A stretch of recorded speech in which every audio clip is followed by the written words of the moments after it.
Broadcasting from the business capital of the world, this is the Podcast Business News Network. Welcome back to the show. We are honored to have our next guest here joining us. Look at Kary sipping her coffee. I love it. It's that type of morning, right? Kary Valdes. We're excited to have her back. Parent Talk with Kary. And we're excited to have her back also as an EMDR consultant. And she's doing so much to help our families as a psychotherapist, helping children, adolescents, families, and parents with therapy. Did I say it right? I mean, there's a lot Yeah. to you in your introduction. So parenttalkwithkary.com. That's Kary.com. So Parent Talk with Kary. Please tell us a little bit about yourself and what it is you do, and then we'll dive into today's conversation. Thank you so much. So, I think you kind of summed it up. I do lots of parent training. I also do family therapy, and I specialize in children and adolescents for Good. individual therapy. So I'm a play therapist as well as an EMDR um, consultant, and I do lots of parenting stuff because I work with babies all the time. Oh, well, we're excited that you're back here to talk more about the work you're doing and the people you're helping. And for parents today, I just want to, go over a few things. A lot of stuff in my house, and sure your house, people's houses, there's sometimes arguing, right? We do this as people. And could you share maybe how we could stop arguing with our children? Because that unfortunately does happen sometimes, and that could be very traumatic, as I'm sure you're going to fill us in on that. Yeah. So arguing, like you said, is quite normal, right? But when you think about the arguments that you get into with your children, they are usually power struggles. Like Yeah. who's going to be in charge? And they're Yeah. going to be in charge. And a lot of times you watch that they start fighting for their independence. Even the littles, even like your 2 and 3 year olds, if they're jumping on the bed and you come in and you tell them they can't jump on the bed, you really are just ruining their good time, Yeah. right? Like they're just having fun. They want to keep doing what they're doing and they get upset about that. And it's a power struggle. So Mm-hmm. we get into power struggle arguments with little ones and we don't realize that So it's power true. struggle, right? And then we get into power struggles as they continue to get older. So one of the things that I learned, and if you can think of it also as a power struggle, it kind of takes the wind a little bit out of the sail, and Okay. it's is harsh or aggressive, right? It's if you can just go, oh wait, we're in another power struggle, right? Mm-hmm. That would.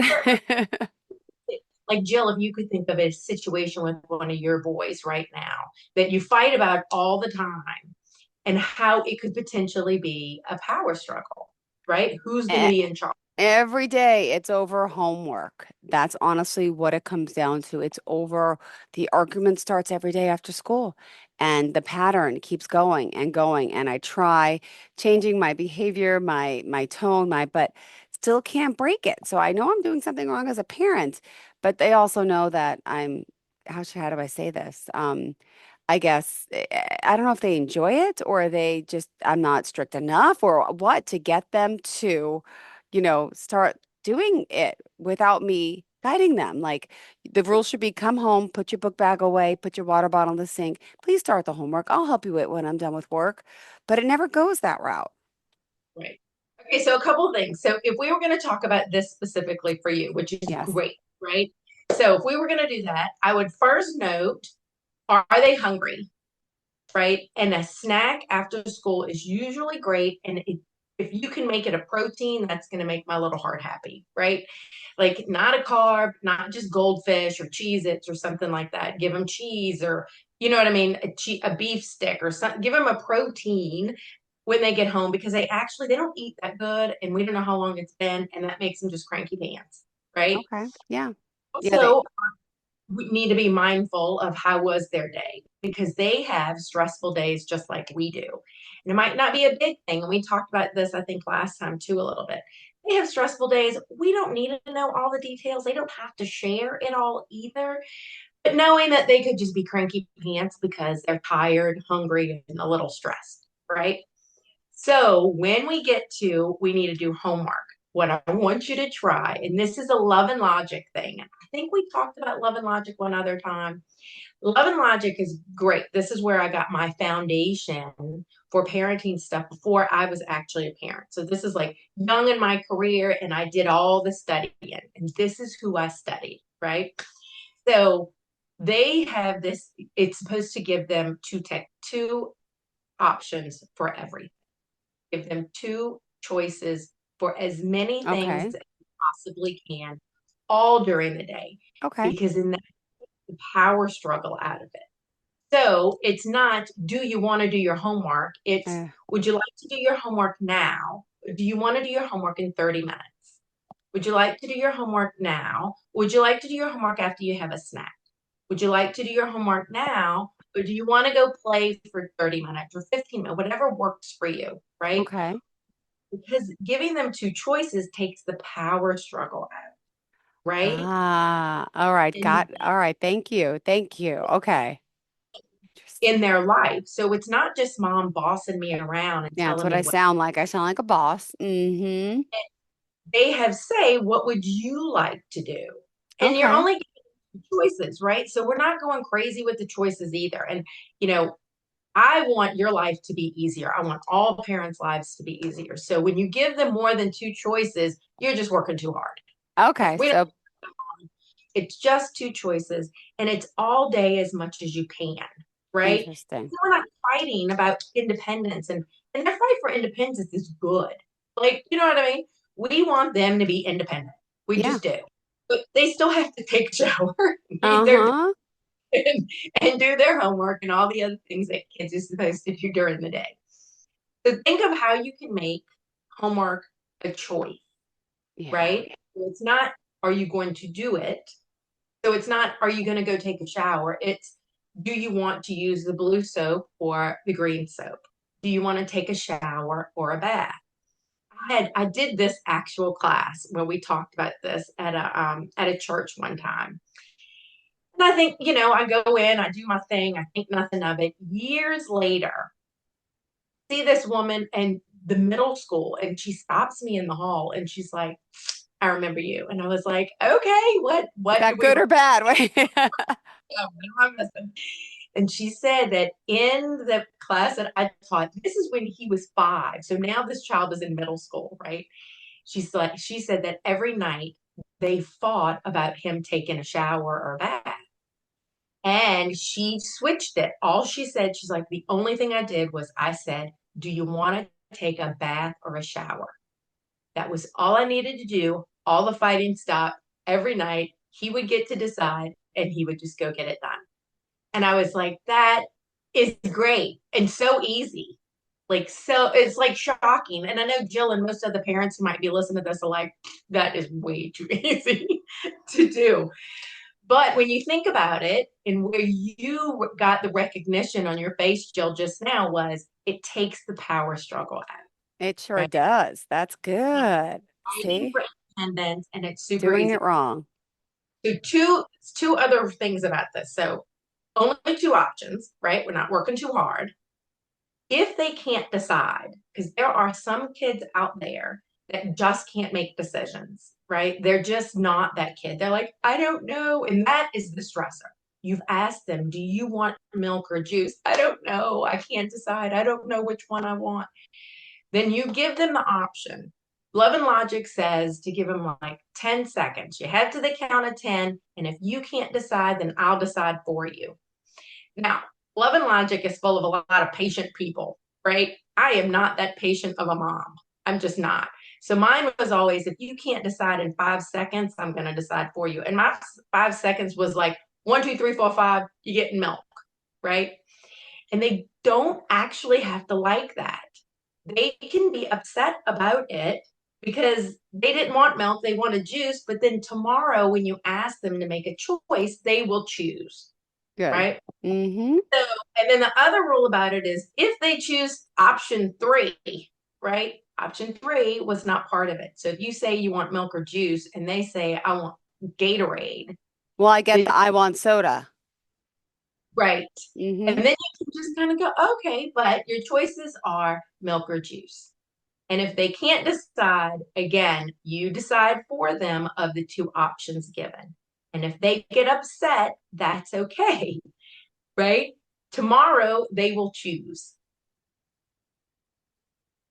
Okay. You got it. We good? Two I think choices. so. I two choices. All right, good. Two choices. I love it. Well, hopefully it works out that way. It's always a struggle though, but I love that, you as this parent psychotherapist expert can give us the reasoning behind it because we all get so stressed out, I think, with our kids and we take it out on them sometimes and we yell a lot and get angry a lot, but I know there's some issues with anger, right? Mhm. Yeah. What happens when we yell and get mad at kids is we level out the playing field. So there's supposed to be the hierarchy, right? Parents are supposed to be above the children in the hierarchy, right? When we argue with kids, we level out the playing field, which means that we actually go to their age. They don't age up to us, right? We go, so if we're arguing with a 3-year-old, we are three. If we argue with a 10-year-old, we're 10. We are the ones that go down to them to argue. And what ends up happening, Yep. it's so much more than just arguing and yelling, right? It's that we level out the playing field. And now some kids, now we're peers and we're in it together. So I can talk to you like a friend. And you're not their friend, you're their parent, right? We don't ever want to be a friend. Like, don't get me started on that whole, I can go off on a tangent about that for a while. But we are not our children's friends. We are our, Uh-huh. right? Can we do friend things? Of course. Can we have Of fun together? course. At the end of But the day, you need to be mom. You need to be dad. This is how they stay safe. This is about safety and them being able to be held accountable because somebody cares about them, right? So this is why we don't yell, right? Because we argue and yelling, we level out the playing field. But then the other thing that happens is that we are no longer the safe person because mhm. kids are looking around going, this person is not okay. Who's going to be in charge here? Because that's not behavior that would say that they are in charge. You're not. You've lost it. You're yelling. You're upset. You're acting crazy. And the kids are going, I don't know that I can be in charge. This person can't be in charge. And then anxiety goes up in kids, right? So that's why, and we've leveled out the playing field. So now we're all peers in the house. There's a lot of times that I come in, I have kids that come in to me, and I'm like, what? It takes me a minute, and then I catch on. I'm like, that's what's happening. Because the parents are like, they're so disrespectful and they talk so ugly and blah, blah. And I'm just sitting and I'm waiting and I'm listening. And it usually takes me a couple of sessions, and then I'm like, oh, Oh, yes, that's it. Yeah. we have leveled out the playing field. This child sees you as a peer and not as a parent. And then we have to work toward reestablishing our parent role. The anxiety goes down in kids, right? And the quiet and peaceful and calm is better in the house when we always maintain this hierarchy. And it's great, even when you Interesting. think about it, like in your life, Jill, like in my life, like I always want my mom to be my mom. You know what I mean? Like at the end of the day, we do fun things together. We go places together. We hang out. But if something bad happens, I need her to be my mom first all the time. Like I need her to always be in that position of unconditional love for me, no matter how old I am.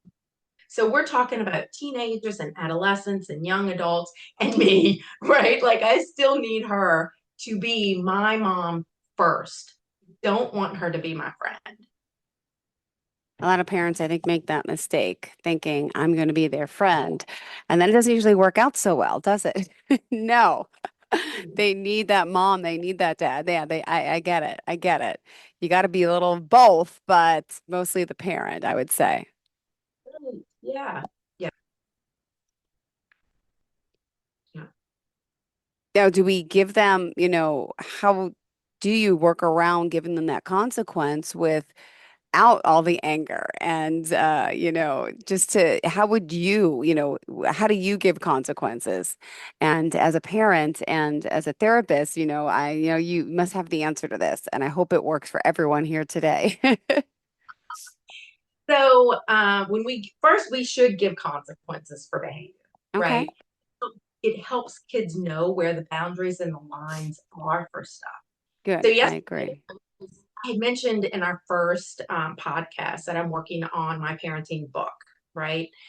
Your child came with this manual Yep. is the and I was doing some edits yesterday, and it kind of speaks to this, and that I had two young adults that came in, and neither one of them they came in for addiction stuff. So they were using drugs and alcohol, and they came to me. They'd already been through rehab, they'd already done those things, and have had some success and not some success with rehab. And so we started working in trauma therapy with EMDR on why exactly they even felt the need to use in the first place, right? And what ends up being said is that these two girls, and I say girls, they're young adults, but they're girls to me. These two girls did not have anyone that ever told them no in life. Their parents did not tell them no, did not set boundaries for them, never held them accountable for things. They were never given consequences. And it made them feel unloved, uncared for, unsafe. One of them actually told me that she was unsure if she was actually real because Oh, they did not see that's her. So heartbreaking. yeah, this is like unloved, Yeah. children, right? So as they got older, it showed up, and let me just numb this feeling, Yeah. right? Not being important, not being seen, and not being cared for. So that's why we give consequences. We hold kids accountable for stuff. We set limits and boundaries because it helps them know how cared for and loved they are, right? So when we start giving a consequence, and this is a cute little love and logic thing too, is that we lead with empathy. So it's sadness. Empathy is just sadness before we give a consequence. So it's not anger, right? Because we talked about what anger does. The other part of anger is that anger allows them to be mad at you instead of themselves for their behavior. It takes away the responsibility that they have for whatever they did wrong when they get to just be mad at us. Which, hands down, if I could pick a fight with someone and be mad at them for something I did, I would do it every time because I don't want to feel bad. Like, I don't want to feel bad Yeah. about what Yep. I don't want to have to eat crow. I don't want to have to do that. Like, nobody likes eating crow, right? Nobody likes having to apologize and say sorry. So I'd rather just be mad at you. So even to pick a fight, adults do it all the time, right? So kids do it too. Like, they would rather be mad at you for their bad behavior, right? And if we take the bait and just get mad back, then they leave with a consequence and they're just mad at us, right? But if we give a consequence and we start it with empathy, which is just sadness, it's just, oh no. Oh, yeah, I can't believe that's terrible. Ooh, that's not good. All of this is just empathy, right? And remember, it's not sarcasm because No. I say that all the time. It's not sarcasm because I go right to sarcasm. Like, I I go to, know. I know. right? But sarcasm Yeah. is right. It's not empathy. Sarcasm is anger. But we do feel bad. Like, go into that part of you where you actually feel bad because they've hurt a friend, they've broken something, they've made a bad choice, they had to get in trouble at school. Like we feel bad for them. So if we can just sit with them and be sad for them and then give the consequence, they can't just be mad at us. They actually then have to feel responsible for their behavior. And that is what changes behavior, right? So it's just sadness. And it is literally just, oh no. Like, that's it. It doesn't mean you have to say a whole bunch of words. I'd rather you not say a whole bunch of words, like just sadness. And then whatever the consequence is, like, now you're not going to be able to go to the party, or oh, I'm going to have the car keys, or oh, you have to go to bed early. Oh man, no dessert. No iPad tonight. No, five. No, no. Yeah. And you just said like, oh man, I hate that. I hate that for you. And they're gonna try, right? They're not gonna like that. Nobody likes that, right? They're gonna try to pick and come at you with fight because they don't want to have to feel bad and they certainly don't want a consequence, right? So that's when you just stay sad. We don't justify it. We don't get into these circular conversations with them where they're trying to beat us and break us so that we can give in and not give a consequence or pick the fight so they don't have to feel bad. This is usually when I have parents leave, like walk away. It's so sad. I hate that you can't use your pad tonight. Tomorrow will be a better night, and you exit, right? Now, some kids might follow you. Hopefully they don't. I have lots of parents hanging out in the bathroom. I send lots of parents to the bathroom. And I'm like, just go hang out in the bathroom. Play in your makeup, clean, sort, organize, do whatever you want to do in the bathroom. But because they need to stay away because the children then are just trying to not have to feel responsible for it because it makes us feel bad, right? So to lead a consequence with empathy, right, which is just sadness for them, before you give the consequence, then they feel bad about their own behavior. They feel responsible for what they've done, and that's what changes behavior. That was a long answer. But it's a good one. Thank you. Thank you for that. We still have more time. I just want to remind everyone who we're talking to and how we can contact you, please. Yes, I am Kary Valdes. I am a licensed clinical social worker. You can contact me through my website at parenttalkwithkary.com. And I am working on this book. Hopefully I have a little less than half of the book to finish editing, that hopefully I can get out there soon.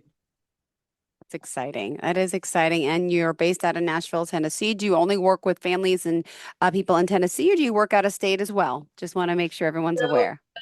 parenting part I can do out of state, right? Okay.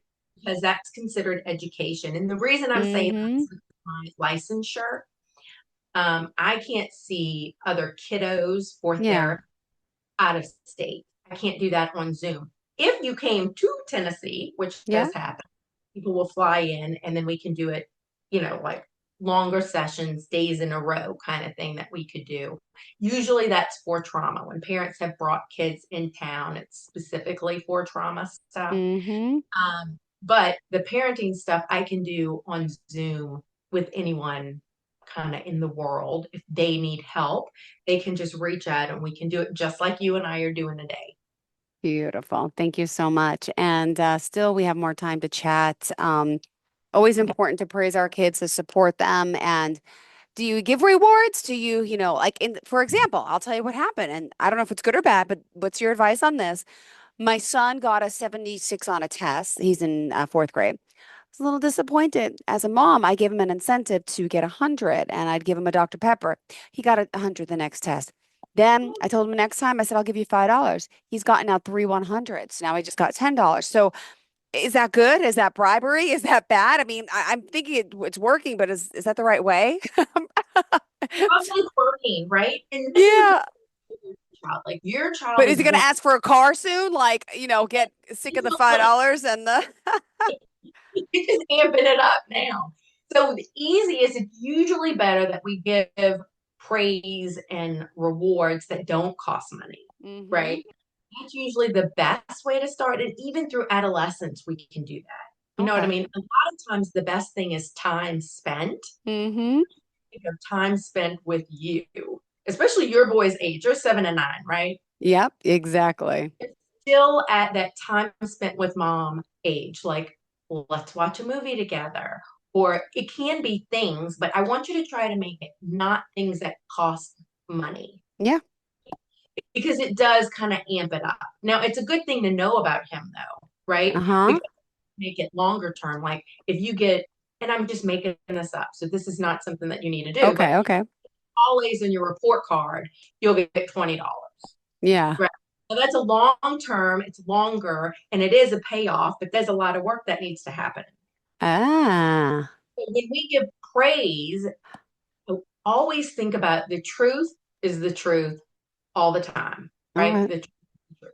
So we don't praise kids when it's not true, when Okay. they deserve it. And we don't, now it doesn't mean we need to beat him down with ugly Yeah. comments. Like he got a But 76. It's kind of like, oh, but yeah, that's not that good, huh? We don't try to make it like, oh, that's great, especially if you knew he didn't work hard, true. right? Because clearly he can make good grades because he's doing it now, right? Mm-hmm. But that if a 76 for a kiddo was good and they worked hard, then a 76 should be like, that was great. You worked so hard for that. And it's focusing more on their hard work, right? Yeah, then. The, and not like a cheerleader, because what ends up happening is we become cheerleaders and the kids don't hear it anymore. Yeah, And you're right.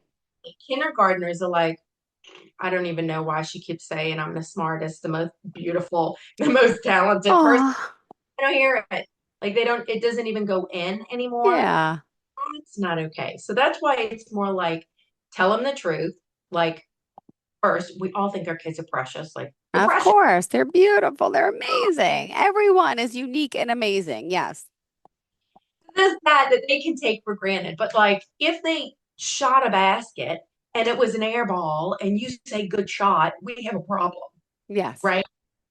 The truth is still the truth. So you want to think about how we give praise when it's true. And sometimes when they mess up, sometimes we just are like with them in sadness, right? Mm. Yeah. Yeah, that was a hard one. That's a hard pill to swallow. A 76 is hard, bud. I know. All right, but you got this. Is there anything that I can do to help? No. Right? Ask them, but it's more like Anything. the truth is still the truth, and you get to kind of sit with them in their sadness. Nobody likes getting bad grades. No, no. No kids do. And even the kids that say, I don't care, They they care. care. They care. They always care because it's like a big red F that's circled on their paper and it just hits their, they hide their papers, they shove it in their desk, they tear it up. They don't want people to see it. And then they're like, I don't care. They care, right? It makes them feel bad. So we don't need to beat a dead horse and talk about how dumb they are. We're not saying anything ugly to them, but we're We there to need to. Mm-hmm. sit with them in their sadness. All right. Well, let's also we have just 2 minutes left in the show. How did you want to kind of wrap it up for today about, the things that we need help with? Because not every parent's an expert. You know that, we know that.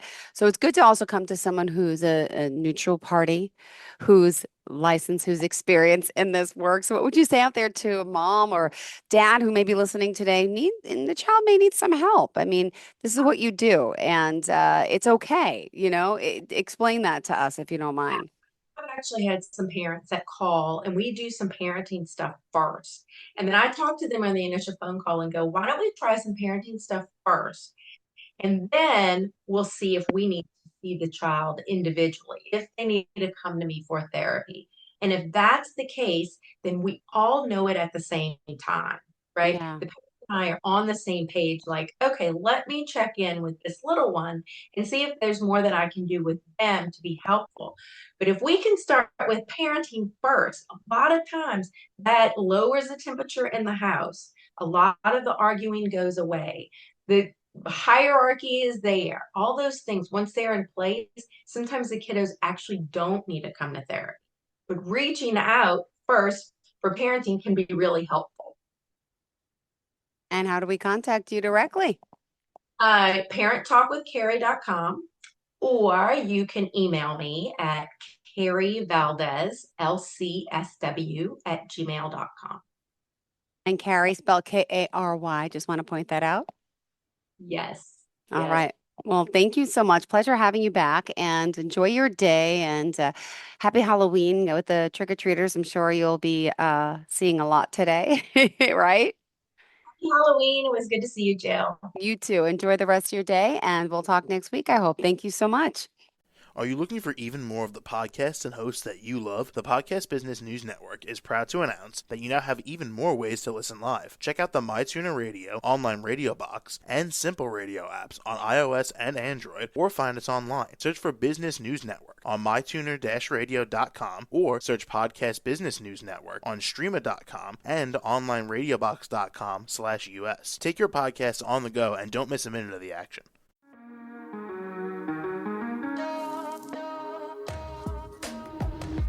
Broadcasting from the business capital of the world, this is the Podcast Business News Network.